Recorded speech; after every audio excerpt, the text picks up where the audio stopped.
2015 চনৰ কথা কাজিৰঙা ইউনিভাৰ্চিটি এখন সেমিনাৰত অংশ ল'বলৈ আহি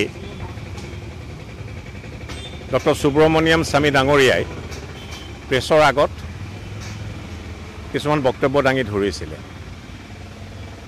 সেই বক্তব্যৰ মাজতে এক বিশেষ ধৰ্মাৱলম্বী গোষ্ঠীৰ বিৰুদ্ধে অপমানসূচক মন্তব্য কৰা বুলি কৰিমগঞ্জৰ এজন অধিবক্তাই স্থানীয় আদালতত সুব্ৰমণিয়াম স্বামীৰ বিৰুদ্ধে এক কমপ্লেইন দাখিল কৰিছিলে আৰু তাৰ পৰিপ্ৰেক্ষিতত এটা কমপ্লেইন কেছ সুব্ৰমণিয়াম স্বামীৰ বিৰুদ্ধে 2015 চনতে ৰুজু হৈছিলে। তাত বিভিন্ন ধাৰা সন্নিৱিষ্ট হৈ আছিলে। 353 of the Indian Penal Code,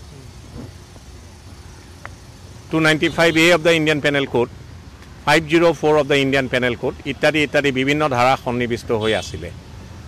আৰু সেই গোচৰটোত পোনপ্ৰথমে চামন জাৰি কৰিছিলে আৰু তাৰ পিছত নন বেলেবল ৱাৰেণ্ট অফ এৰেষ্টটো জাৰি কৰিছিলে সুব্ৰমণিয়াম স্বামীৰ বিৰুদ্ধে কৰিমগঞ্জৰ চিফ জুডিচিয়েল মেজিষ্ট্ৰেটৰ আদালতে।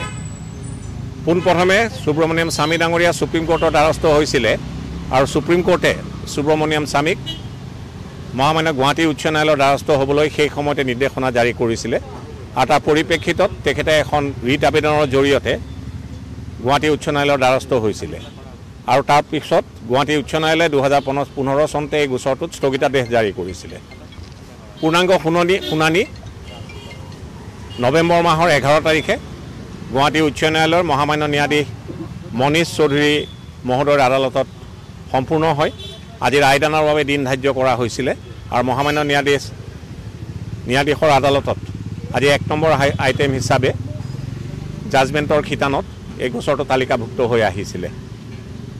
অলপ সময় আগতে এই গোচৰটোত মহামান্য আদালতে ৰায়দান কৰিছে আৰু ৰায়দানৰ জৰিয়তে এই সম্পূৰ্ণ গোচৰটো মহামান্য গুৱাহাটী উচ্চ ন্যায়ালয়ে সুব্ৰমণিয়াম স্বামীৰ বিৰুদ্ধে কৰিমগঞ্জ আদালতত তেওঁৰ বিৰুদ্ধে অধিবক্তাই দাখিল কৰা কমপ্লেইণ্টৰ ভিত্তিত যি গোচৰ ৰুজু হৈছিলে এক বিশেষ ধৰ্মাৱলম্বী লোকৰ গোষ্ঠীৰ বিৰুদ্ধে অপমানসূচক মন্তব্য কৰা বুলি আৰু সেই গোচৰটো ধাৰা সন্নিৱিষ্ট হৈ আছিলে 295 capital of the Indian panel code, 153 capital of the Indian panel code আৰু 504 of the Indian panel code. এই গোচৰটো পূৰ্ণাংগ শুনানিৰ অন্তত আজি ৰায়দান কৰে। ৰায়দানৰ জৰিয়তে মহামান্য গুৱাহাটী উচ্চ ন্যায়ালয়ে এই গোটেই গোচৰটো খাৰিজ কৰিছে।